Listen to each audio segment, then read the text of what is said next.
Endank mojap golo chinyai. There's a lot of cultures that have a similar saying, but that particular proverb comes from the people of Senegal, West Africa, in the language of Wolof, which means slowly, slowly, one catches a monkey in the bush. I was living in Dakar, Senegal, working in an apprenticeship in community development and helping start a community center for disadvantaged youth.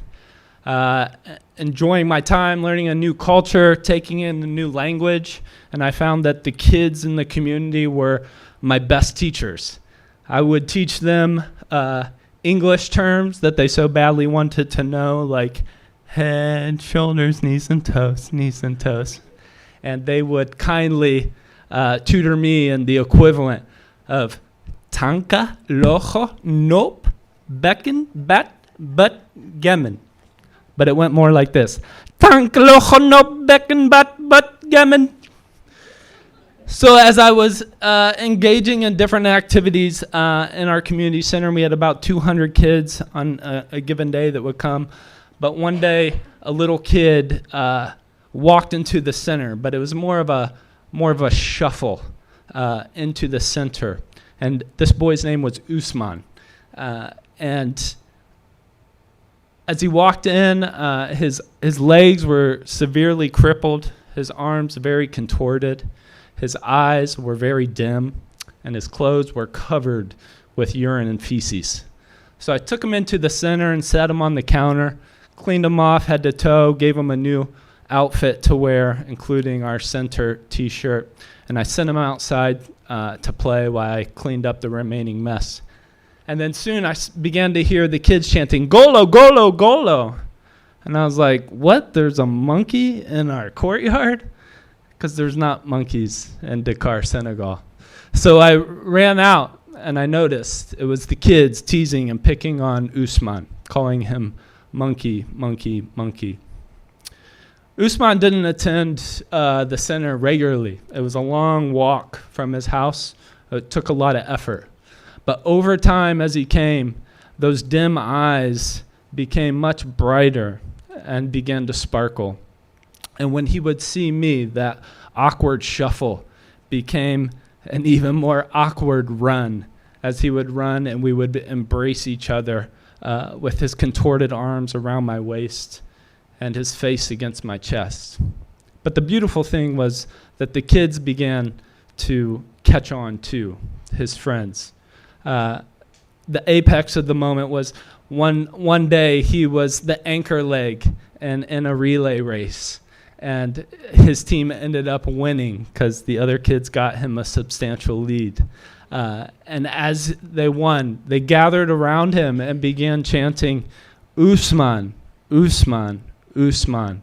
In that moment, celebrating who he is, but not what his deformities were. Time came to it was that moment that was my. This was where my mistake lies, my great fallacy. And I know this is a tale of oldest times, and I know it's cliche, but when an able-bodied, rich, educated white man who struggles with depression encounters a young man with severe disabilities and dire circumstances, and he's the one that emanates joy and happiness, it challenges me. I went to Dakar, Senegal, thinking I had something to offer. I thought I was going to change the world, and the world changed me. Usman was my gift, and he was the giver. After my 2 years there, my apprenticeship was ending, and I was ready to come home to begin additional studies. So I was saying goodbye to my friends, and Usman was on top of my list. So I wound through the shantytown-like maze of the community Yarakapa, passing women as they worked hard, cooking that evening's meal and washing clothes. I passed men who weren't working that hard as they drank tea. And as I began continued to wind through the neighborhood. As the sand got deeper and the houses became more and more dilapidated, I finally came to his courtyard. And I stepped in awkwardly, and often, much to the surprise of his people, two Bob entering into their space, they're like, "What are you here for?" And I said, "I'm here to visit Usman. Mangifi and Gerseti Usman." So they took me into one of the rooms off of the courtyard. And I walked in, and it was a group of elderly men.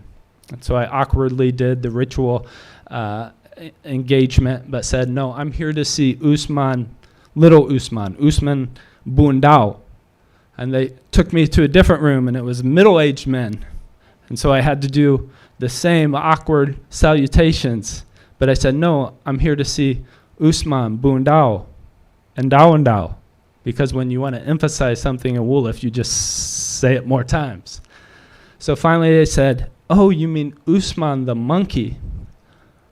And I hesitated, but I acquiesced, and I said, "Yes, I'm here to see Usman the monkey." And just like when he would come to the center, when he saw me, he ran to me, and same thing, embraced one another. And I got down on my knees, and with my pale white hands holding his beautiful black face, I just simply said, "Usman, you are not the monkey. I am the monkey. And thank you so much for rescuing me from the bush that I was in." And now it's 13 years later, and I'm still up on this stage making it about me. So I'm going to get off.